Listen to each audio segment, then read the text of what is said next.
Hai semuanya, ketemu lagi bareng Mihu di sini. Oh ya, kali ini Mihu akan membawakan alur cerita Donghua yang berjudul Battle Through the Heaven. Mihu mengingatkan sekali lagi ya bahwa konten ini full spoiler. Tanpa lama-lama lagi, yuk langsung aja kita masuk ke isi ceritanya.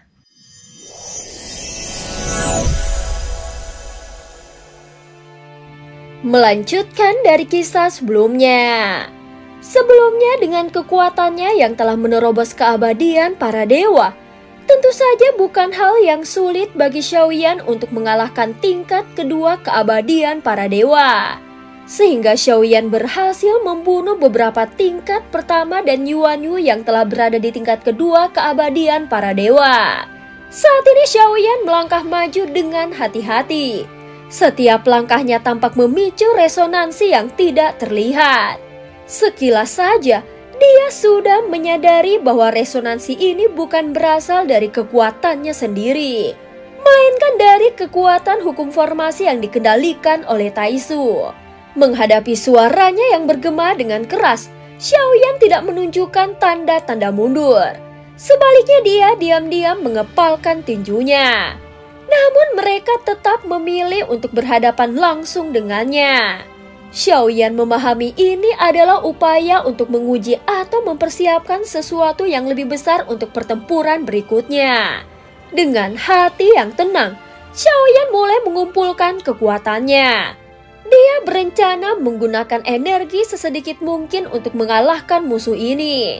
Saat melihat jumlah musuh yang semakin banyak di sekitarnya, suasana hatinya menjadi semakin getir.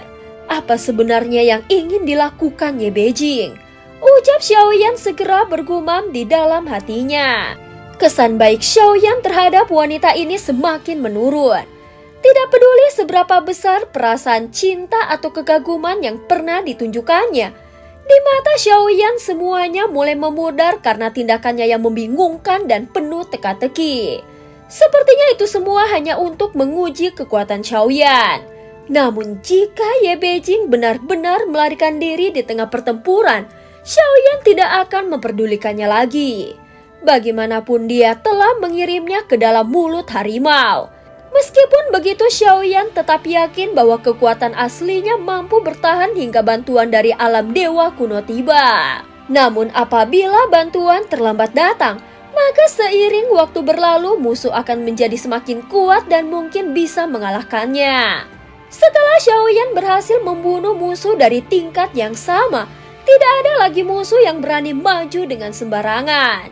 Namun masih ada beberapa keabadian para dewa yang merasa kuat dan tetap akan mencoba. Tetapi hasilnya tetap sama. Mereka akhirnya mati di tangannya. Saat ini Xiaoyan masih berada di tingkat pertama dari keabadian para dewa. Jika Taisu menggunakan strategi pertarungan bergiliran, maka dengan kekuatan besar Taisu yang berada pada tingkat yang sama, itu bisa saja mengalahkannya hingga berujung kematian. Tetapi sekarang situasinya telah berubah. Bagaimanapun Taisu tidak ingin Xiaoyan mati dengan mudah. Sebaliknya mereka ingin menggunakan berbagai cara untuk mempermalukan Xiaoyan dan dunia sensi, dan bahkan mempengaruhi suasana hati Ratu Sensi. Jika mereka membunuh Xiaoyan secara langsung, maka tidak akan memiliki dampak yang sangat besar.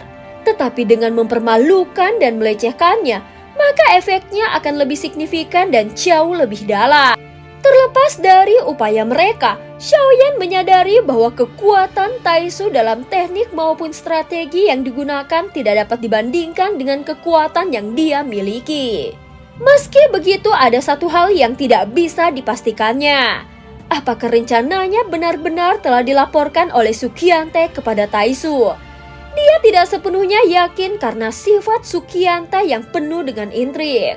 Walaupun begitu, semua ini masih sebatas dugaan. Namun satu hal yang pasti, Suqiante tidak tahu bahwa Xiaoyan telah tiba di sini, sehingga kemungkinan pengkhianatan masih belum jelas. Sementara itu mata-mata Taisu telah bergerak secara diam-diam di seluruh lautan Kampan ini, sehingga membuat situasinya semakin sulit untuk ditebak. Bahkan hampir tidak ada kekuatan independen yang berani memasuki wilayah ini, sehingga membuat situasi menjadi lebih rumit. Tidak masalah apakah itu benar atau tidak, aku harus memikirkan cara untuk memecahkan kebuntuan ini. Tetapi aku harus membunuh dengan lebih lamban dan menunda waktu sebanyak mungkin. Xiaoyan segera membuat keputusan di dalam hatinya. Apapun rencana Taisu, yang jelas mereka tidak berniat membunuhnya dengan cepat. Namun yang membuat Xiaoyan terkejut adalah cara Taisu yang ingin menyerangnya secara bergiliran di dalam ruang ini. Dalam sekejap, kepalan tinju Xiaoyan menghantam kepala lawannya, yang ukuran tubuhnya lebih dari 2 kali lipat dan tampak seperti gunung besar. Namun dalam konfrontasi itu Xiaoyan tetap tidak tergoyahkan seperti gunung yang kokoh. Sementara itu pria besar tersebut terguncang hebat, wajahnya berubah pucat dan rona merah mulai menyebar di wajahnya akibat tekanan. Jadi inikah yang disebut kekuatan yang lebih kuat dariku? Ucap Xiaoyan sambil mengangkat alis dan nada suaranya penuh ejekan. Bagaimanapun pertarungan ini sudah ditentukan. Kau sebaiknya menerima nasibmu dan lihat bagaimana semua ini berkembang. Ucap Xiaoyan lagi melanjutkan kata-katanya dengan tenang. Meskipun situasinya penuh ketegangan, namun tidaklah seburuk yang dibayangkan. Saat ini dia tetap menjaga ketenangan dan berpikir bahwa mungkin Xuan King mungkin menggunakan metode ini untuk mengujinya. Bahkan Xuan King tampaknya tidak yakin apakah dia benar-benar berhadapan dengan tubuh asli atau hanya sebagai avatar. Matilah! Cao Ye berteriak dengan penuh amarah, tinjunya meluncur lagi dengan kekuatan yang penuh. Namun Xiaoyan tetap tenang dan hanya menggerakkan lengannya, lalu meninju Cao Ye hingga terlempar sejauh ratusan kaki. Setelah dia menstabilkan tubuhnya, dia masih tidak menyerah. Dengan tubuh besarnya, dia kembali menyerang dengan gaya yang penuh semangat seperti bulan besar yang jatuh ke bumi. Namun kali ini Xiaoyan bahkan tidak tergesa-gesa. Dia perlahan mengangkat tangannya dan mengancungkan satu jari tengah ke arahnya. Gerakan ini tidak hanya penuh penghinaan, tetapi juga mengandung teknik yang bernama lautan penyesalan satu jari. Teknik ini bukan untuk membunuh, melainkan untuk membuat musuh merasakan semua dosa dan penyesalan yang pernah mereka lakukan di masa lalu. Saat mengenainya, Cao Ye langsung tampak bingung. Matanya menjadi buram, beberapa kenangan pahit yang menyakitkan muncul di pikirannya sehingga membuat matanya merah dan air mata mengalir deras di pipinya. Rasanya menyakitkan, bukan? Ucap Xiaoyan berbicara dengan suara yang datar. Meskipun dia memiliki kesempatan untuk menyerang dalam kondisi ini, namun Xiaoyan hanya berdiri dengan tenang tanpa niat untuk melancarkan serangan lebih lanjut. Setelah kembali sadar, dia langsung menyerang Xiaoyan dengan kekuatan penuhnya. Aku pasti akan menghancurkanmu hingga tak bersisa. Cao Ye langsung berteriak dengan penuh amarah. Tentu saja setiap orang memiliki kenangan pahit dan penyesalan yang terkait dengan kehidupannya di masa lalu.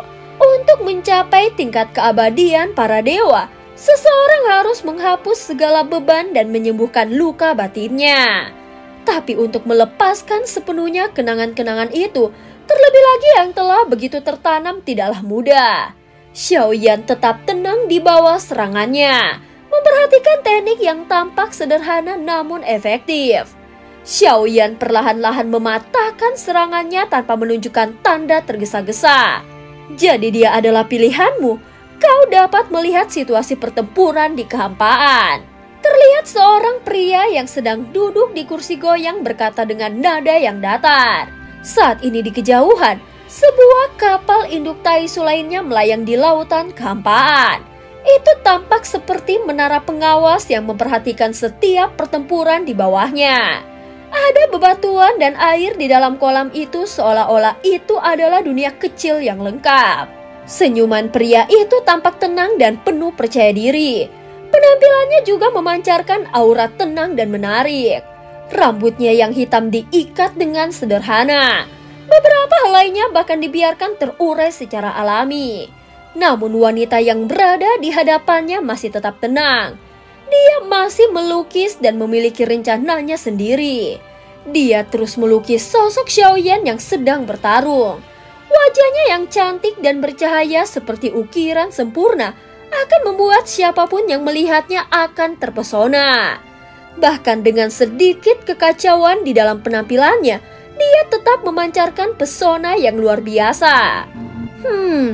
Keterampilan melukis yang sangat luar biasa. Lukisan ratu juga menjadi semakin bagus. Jadi manfaatkanlah. Mungkin ini terakhir kalinya ratu akan melihatnya tetap hidup. Pria itu adalah Xuan King yang duduk dengan tenang mengamati seluruh pertempuran seperti seorang dalang yang mengendalikan semua benang. Sebagai ahli strategi utama Taisu, dia selalu percaya bahwa bahkan ayahnya Sukiante hanyalah orang yang berpikiran sempit dan tidak cukup bijak. Dia meyakini bahwa dirinya selalu selangkah lebih maju dari siapapun. Kau dapat melihat 99 langkah kecuali satu. Seseorang memang akan mati kali ini, tetapi itu bukan dia. Saat Ratu sedang melukis, dia berbicara dengan lembut. Suaranya selembut kapas sehingga membuat siapapun yang mendengarnya akan merasa nyaman. Lihatlah berapa banyak prajurit kuat Taisuku. Untuk membunuh satu orang di tingkat pertama keabadian para dewa, itu tidaklah sulit. Selama aku memberikan perintah, dia akan langsung dikepung dan dihancurkan berkeping-keping. Bahkan mayatnya pun tidak akan tersisa. Ini adalah jalan buntu dan tidak ada jalan keluar baginya. Ucap Xuan King berbicara dengan senyum yang tampak lembut di wajahnya. Namun kelembutan itu hanyalah sebuah kepalsuan. Elegansi yang ditampilkannya hanyalah topeng. Sama seperti sikap sopannya yang penuh kepura-puraan. Dia adalah pria yang lihai bermain peran, memperlihatkan dirinya sebagai seorang bangsawan terhormat, namun tak segan melakukan keburukan demi tujuannya. Kalau kau mau, kau bisa mencobanya. Mungkin dengan cara ini kau bisa membuktikan apakah dia benar-benar yang mulia, atau hanya seorang penipu belaka. Jadi tunggu apa lagi? Ucap Ratu tiba-tiba berhenti melukis dan mengangkat kuas di tangannya. Wajahnya yang menawan memancarkan keangkuhan yang memukau. Sorot matanya seindah bintang yang dingin namun penuh pesona. Dia tersenyum dan terlihat tulus, namun cukup untuk membuat Xuan King merasa tidak nyaman. Ratu, kau sungguh luar biasa. Xuan King berpikir di dalam hatinya. Tetapi rasa tidak nyaman semakin menghantui dirinya.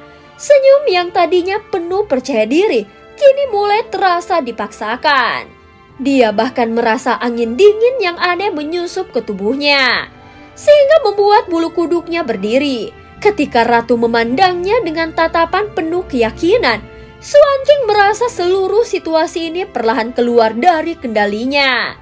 Jelas pada saat ini dia sama sekali tidak dapat memahami dari mana asal keberanian yang dimiliki oleh sang ratu ini. Dan cerita pun berakhir. Terima kasih udah dengerin Mihu dari awal sampai akhir ya. Jangan lupa untuk like dan subscribe. Sampai jumpa.